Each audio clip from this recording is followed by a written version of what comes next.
हम सब जानते हैं कि ब्लड ग्रुप ए होता है, ब्लड ग्रुप बी होता है, ब्लड ग्रुप ए बी होता है और ब्लड ग्रुप ओ होता है। पर क्या आप जानते हैं कि एक ब्लड ग्रुप और भी होता है जो है Bombay blood group. Bombay blood group जो है rarest of rare blood group है। कहा जाता है कि 2.5 लाख में से एक व्यक्ति में बॉम्बे ब्लड ग्रुप आपको देखने मिलेगा। इस ब्लड ग्रुप वाले लोग जो है वो ओ ब्लड ग्रुप के समान दिखाई पड़ते हैं, यानी इनका ब्लड ग्रुप ओ के रूप में आइडेंटिफाई किया जाता है, लेकिन इनमें एक विशेष प्रकार का एंटीजन पाया जाता है जिसको एंटीजन एच कहते हैं। और यदि इनको आपने बॉम्बे ब्लड ग्रुप के अलावा कोई दूसरा ब्लड चढ़ा दिया तो जान खतरे में आ सकती है। तो मुंबई के आसपास महाराष्ट्र के कई एरिया में जहां पर पैथोलॉजिस्ट जो है जब भी कभी देखते हैं कि कोई का ब्लड ग्रुप ओ है तो वो बॉम्बे ब्लड ग्रुप को टेस्ट करना नहीं भूलते हैं।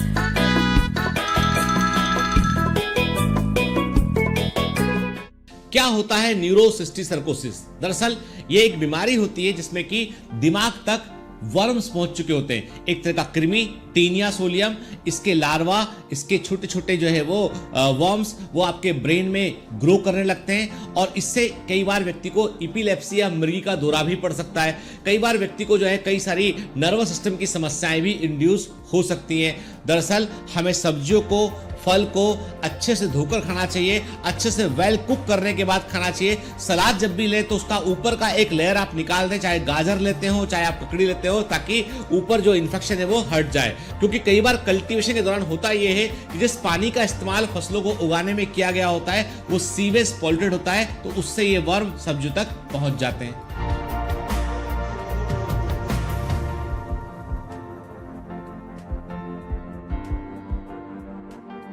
क्या हमारी बॉडी में कोई ऐसा ऑर्गन है जिसे हम सच्चे अर्थों में केमिकल फैक्ट्री कह सकते हो? जी हां, हमारी बॉडी में लिवर एक ऐसा ऑर्गन है जो सच्चे अर्थों में केमिकल फैक्ट्री के समान है, जो कई सारी प्रोसेस में इन्वॉल्व होता है। जैसे कि आप जो कुछ भी खाते हैं, जो कुछ भी आप लेते हैं, वो सारा फूड जो है वो डाइजेस्ट होता है, एब्जॉर्ब होता है और वो ब्लड के थ्रू से पहले लिवर के पास पहुंचता है। लिवर हर एक फूड आर्टिकल को, जो भी आपने खाया होता है उसको वो स्कैन करता है। यदि कोई खतरनाक चीज आपने ली है, जैसे कि अल्कोहल लिया है, तो लिवर की सेल उसको डिटॉक्सिफाई करती है और इसी प्रयास में लिवर कई बार डैमेज भी हो जाता है। तो लिवर जो है हर एक केमिकल की स्कैनिंग करता है, एक प्रकार से सुरक्षा गार्ड के समान काम करता है। जब आप प्रोटीन लेते हैं तो प्रोटीन में से जो अमीनो एसिड होते हैं उनको भी लिवर कई बार तोड़ता है और उसका डीएमिनेशन करता है और उससे अमोनिया निकलता है। अमोनिया एक खतरनाक टॉक्सिक गैस हो सकती है और इसको लिवर जो है यूरिया में कन्वर्ट करता है। तो लिवर एक सच्चे अर्थों में एक ऐसा ऑर्गन है जो केमिकल फैक्ट्री के समान काम कर रहा होता है।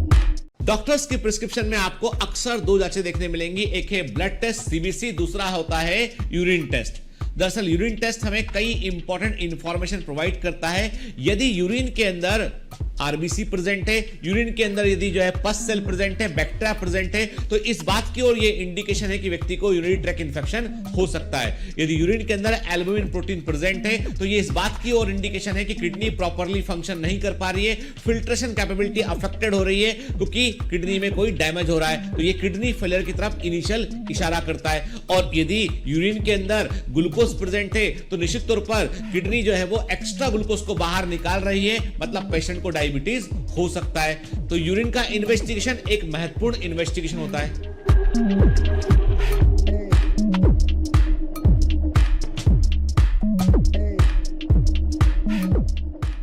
क्या वाकई में मसाज से कोई फायदा होता है? दरअसल साइंस कहता है कि मसाज करने से जो लिम्फेटिक फ्लो होता है बॉडी का वो प्रॉपर्ली मेंटेन रहता है। लिम्फ वो फ्लूइड होता है जो हमारे लिम्फेटिक वेसल्स के अंदर पाया जाता है और ये वो फ्लूइड होता है जो हमारे टिश्यू के लेवल पे जो लिक्विड इकट्ठा होता है उसे ये वापस लेकर आता है और ब्लड सर्कुलेटरी सिस्टम का हिस्सा बनाता है। दरअसल यदि लिम्फेटिक सिस्टम में कोई प्रॉब्लम होती है तो बॉडी में सूजन आने लगती है, पानी रुकने लगता है। मसाज करने से होता है ये कि इस फ्लो को प्रॉपर्ली मेंटेन करने में हेल्प मिलती है, इसलिए मसाज का थेरेपेटिक वैल्यू होता है।